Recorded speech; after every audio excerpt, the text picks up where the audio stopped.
वो थाका हाथा माई सोवे कंवर फूल उदल मारा वो सोवे उदल मारा वो केड़े खेड़े आरती उतारा उदल तारी वो तोरे धोरे आरती उतारा उदल तारी वो ताने साडू मां बोलावे बेगा आवो उदल मारा वो आवो उदल मारा वो खेड़े खेड़े आरती उतारा उदल मारा वो तोरे धोरे आरती उतारा उदल तारी वो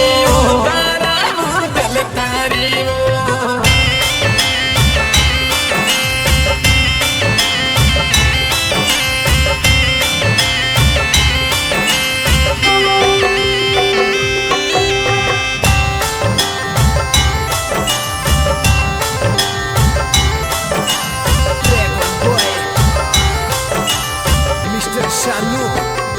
वो थाने भोजा जी बोलावे बेगा